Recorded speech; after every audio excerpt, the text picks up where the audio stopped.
Terceira parte do nosso Evangelho no Lar, o Evangelho segundo o Espiritismo, capítulo 22, Não separeis o que Deus juntou. Hoje nós vamos ver o item 2 do tópico Indissolubilidade do casamento.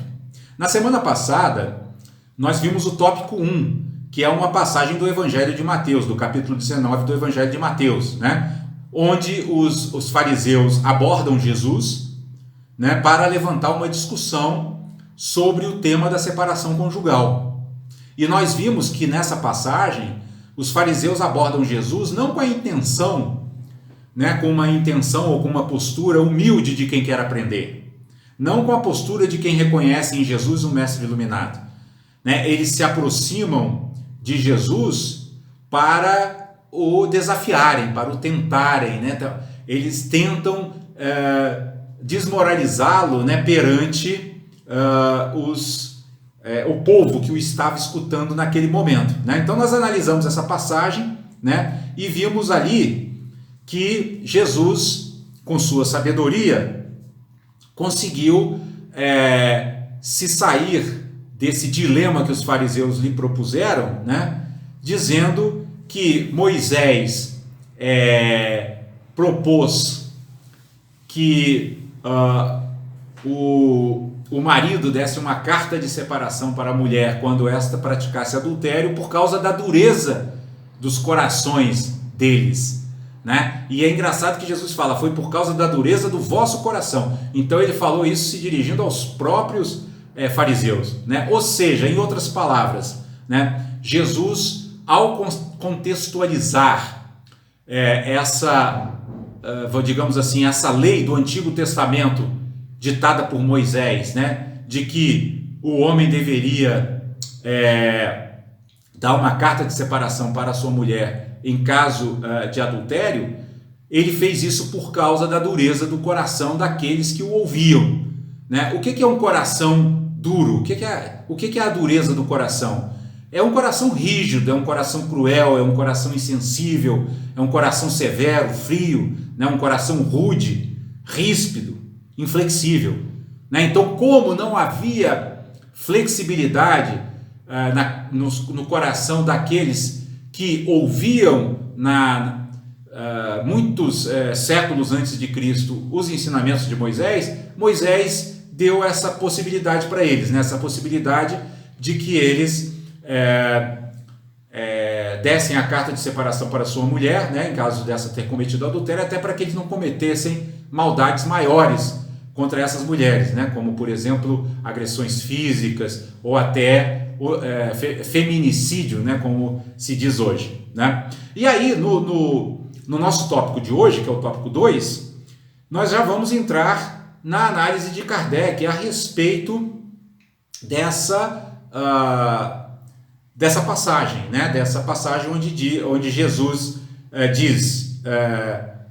comenta, né, os mandamentos do Antigo Testamento, né, e tenta conciliar a parte em que o Antigo Testamento diz não separeis o que Deus juntou, com aquela outra parte onde Moisés permite ao homem despedir sua mulher em caso de adultério, né? E aí a Kardec comenta o seguinte: imutável só há o que vem de Deus. Tudo que é obra dos homens está sujeito à mudança. As leis da natureza são as mesmas em todos os tempos e em todos os países. As leis humanas mudam segundo os tempos, os lugares e o progresso da inteligência.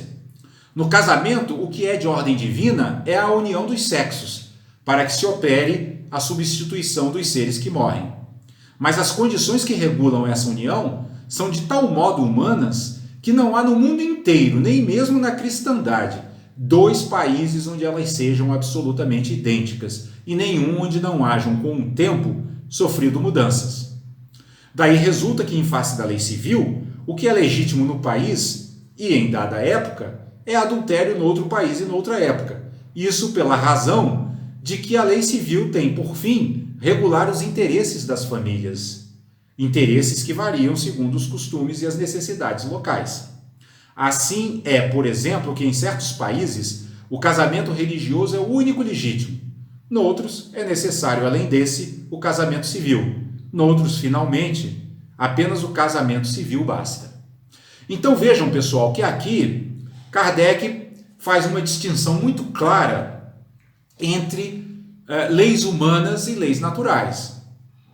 E lembrando que leis naturais, na concepção espírita, é equivalente a leis divinas, porque na visão espírita, Deus é o criador de tudo. Então, as leis naturais nada mais são do que expressões, né, das leis divinas.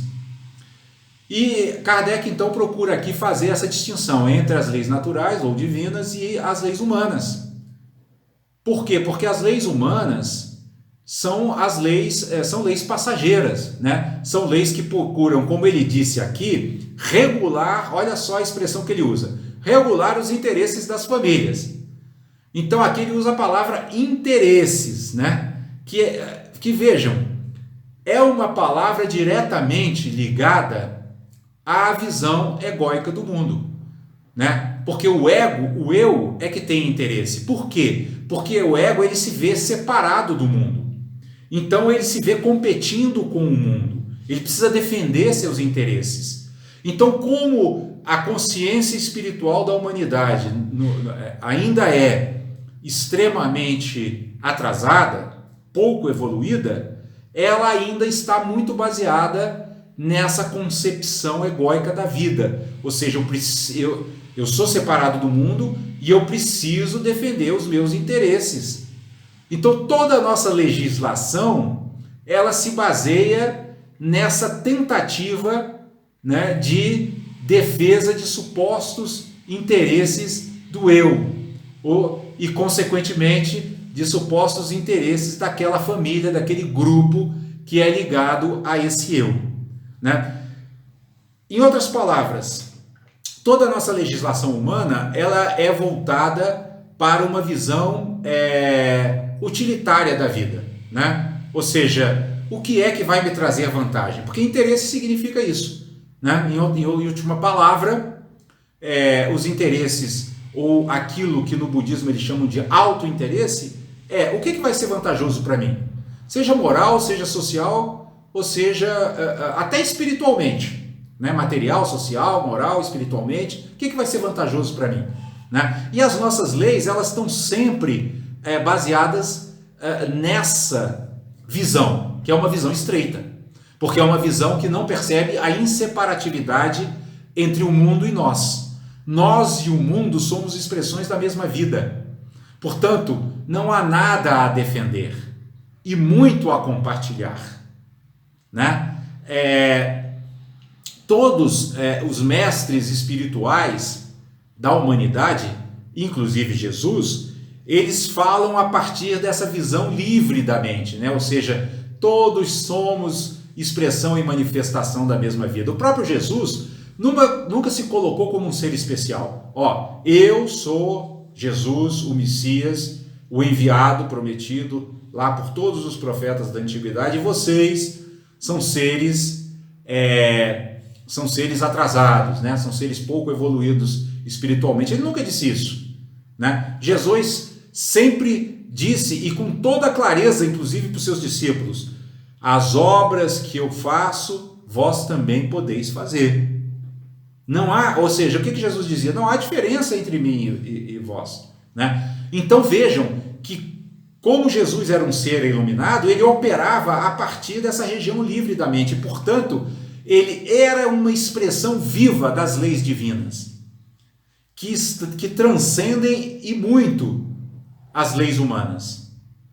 E nessa questão específica que se refere ao casamento, né, a união entre dois seres no casamento, né, a lei divina que deveria ou que deve regular essas relações é a lei do amor, né? Ou seja, os seres devem se unir não para ter vantagens, não para suprir suas carências, né, mas sim para trazer benefícios um ao outro.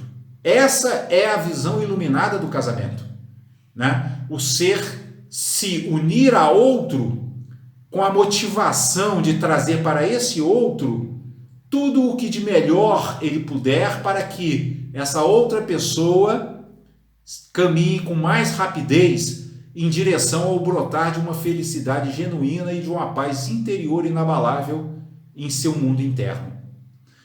Essa é a lei que deveria reger, a lei divina que deveria não, porque as leis divinas de qualquer maneira elas regem, elas estão sempre em vigor, né? Elas não são como as leis humanas.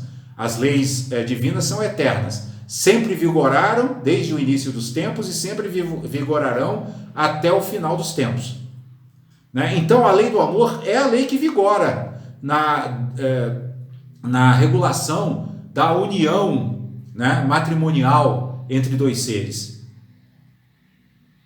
Agora, pode surgir na nossa mente a seguinte dúvida: bom, se a lei do amor é a lei que regula as uniões matrimoniais, por que as uniões matrimoniais são cheias de atos, né, de desrespeito, né, de violência e de desamor? Né? Por quê? Porque como é a lei do amor que rege as uniões, se ela é praticada, isso gera paz e felicidade no seio da família e no seio do lar. Se ela não é praticada, isso gera sofrimento e aflição. E essa dor, ela surge não para punir os seres porque eles não estão respeitando a lei do amor, mas para alertá-los de que algo está errado, para alertá-los que suas ações de mente, de corpo e de fala dentro da união matrimonial não estão em harmonia com as leis divinas, não estão em harmonia com as leis naturais e, portanto, não estão em harmonia com a própria natureza essencial desses seres que se uniram pelo matrimônio. Então é dessa forma que a lei de amor rege as uniões conjugais, né? Através do próprio princípio da causa e efeito. Então, quando nós vemos, muitas vezes, inclusive notícias na imprensa, né, de feminicídios, de brigas, de agressões nesse ambiente da união matrimonial, nós estamos vendo ali a expressão do aspecto negativo do não cumprimento da lei do amor. Mas a lei do amor está por detrás ali, regendo e alertando os seres que todo aquele sofrimento, toda aquela violência e toda aquela agressão são fruto da sua invigilância. Essa dor, ela surge para mostrar aos seres que eles não estão orando e vigiando, como diz Jesus, para não caírem na tentação. Ou seja, que tentação? A tentação do autointeresse, a tentação da visão estreita de que seu ser é separado daquele outro ser com o qual ele se uniu por matrimônio, e de que, portanto, aquele outro ser tem a obrigação de satisfazê-lo em todas as suas carências físicas, emocionais, mentais e espirituais. Não é assim, né? O ser se une com o outro para oferecer, para trazer benefício, e não para exigir do outro que traga algo em seu próprio benefício, né? E aí no item 3, Kardec segue nos dizendo: mas na união dos sexos, a par da lei divina material comum a todos os seres vivos, há outra lei divina, imutável, como todas as leis de Deus e exclusivamente moral, a lei de amor, que nós inclusive aqui já comentamos, né? Quis Deus que os seres se unissem não só pelos laços da carne, mas também pelos da alma, a fim de que a afeição mútua dos esposos se lhes transmitisse aos filhos e que fossem dois e não um somente a amá-los, a cuidar deles, a fazê-los progredir.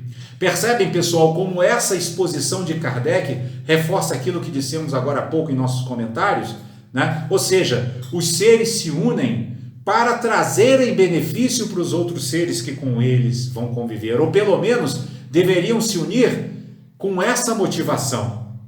Sobretudo essa que é a motivação mais nobre, a motivação de fazê-los progredir, de fazê-los avançar em direção à libertação do sofrimento, né? Por quê? Porque quando dois seres se unem, e depois, inclusive, se esses seres têm filhos, eles formam ali um grupo, uma comunidade que tanto pode elevá-los a planos espirituais de êxtase, como pode afundá-los em regiões de grande aflição e de grande sofrimento.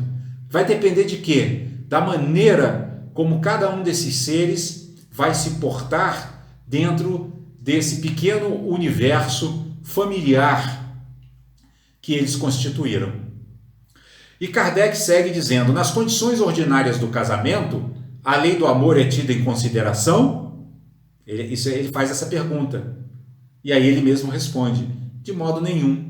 Não se leva em conta a afeição de dois seres que, por sentimentos recíprocos, se atraem um para o outro, visto que, as mais das vezes, essa afeição é rompida. O de que se cogita não é da satisfação do coração, e sim do orgulho, da vaidade, da cupidez, numa palavra, de todos os interesses materiais.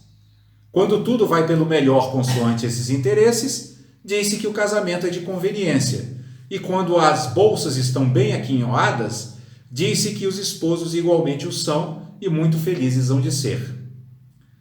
Então vejam, pessoal, que Kardec aqui não amaciou, né? Ele fez uma exposição direta da nossa pobreza, né? Da pobreza espiritual que ainda caracteriza a humanidade em sua maioria. Sobretudo aqui ele está falando especificamente nesse campo da convivência conjugal, né? As pessoas se unem não para oferecerem algo dessa riqueza espiritual que habita em seu interior, mas elas se unem motivadas por uma visão estreita que as faz se reconhecer como seres que carecem de companhia, seres que carecem de afeição, seres que, portanto, estão ávidos, né, de alguém que os satisfaça, de alguém que, de alguma forma, pacifique as suas emoções perturbadoras e as suas aflições. E nós já vimos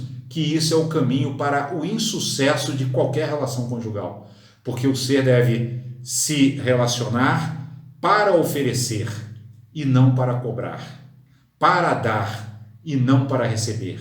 E é por isso que Kardec aqui explica, né, a constatação que ele mesmo teve, né? Por que muitas uniões se rompem? Ou quando não se rompem, por que todas rumam para uma convivência infeliz e desarmoniosa? Por causa dessa visão estreita, por causa dessa questão de que não é levada em consideração a satisfação do coração. E aí nós poderíamos nos perguntar: qual é a satisfação do coração? A satisfação do coração é justamente a satisfação de poder se abrir, como se abre uma flor de lótus, oferecendo ao parceiro, oferecendo à parceira um acolhimento, né? Um abraço não só físico, mas também espiritual, de todas as suas necessidades, né? De todas as suas aspirações mais elevadas. É isso que nós deveríamos cultivar, plantar, semear, né, e cultivar nas relações conjugais. Né? E Kardec conclui esse item 3 dizendo: nem a lei civil, porém, nem os compromissos que ela faz se contraiam, podem suprir a lei de amor, se esta não preside a união, resultando frequentemente separarem-se por si mesmos os que à força se uniram. Torna-se um perjúrio, se pronunciado como fórmula banal, o juramento feito ao pé do altar. Daí as uniões infelizes que acabam tornando-se criminosas, dupla desgraça que se evitaria se, ao estabelecerem-se as condições do matrimônio, se não abstraísse da única que o sanciona aos olhos de Deus, a lei de amor. Ao dizer Deus: não sereis senão uma só carne, e quando Jesus disse: não separeis o que Deus uniu, essas palavras se devem entender com referência à união segundo a lei imutável de Deus e não segundo a lei imutável dos homens. Então, pessoal, percebam que aqui Kardec contextualiza a afirmação de Jesus, né? Não separeis o que Deus uniu, procurando mostrar que Jesus estava se referindo àquela união que se baseia e que se estabelece em bases sólidas, né? Que se estabelece em fundações sólidas. quais sejam as fundações da lei do amor, né? As fundações que estão encravadas em um coração puro, né? Em um coração sincero, em um coração que pretende oferecer o melhor de si mesmo àquele outro ser com o qual se une. Percebam que, inclusive, Kardec diz que o juramento feito ao pé do altar, ele se torna um perjúrio se a união não se der com bases na lei do amor. Por quê? Porque o perjúrio é um falso juramento, né? Ou seja, se aquele juramento no altar, aquele juramento que fazemos quando nos unimos a outro ser, dizendo, prometendo, né, trazer-lhe felicidade, se ele não for feito por uma consciência que esteja conectada, né, com o sentimento de bondade amorosa, compaixão, alegria altruísta e equanimidade, ele é um perjúrio. Ele é um perjúrio porque ele está sendo pronunciado por um ego que, na verdade, nada mais quer do que a satisfação dos seus desejos, e não por uma consciência que pretende oferecer o melhor de si para a felicidade daquele ser com a qual ele ou ela se une.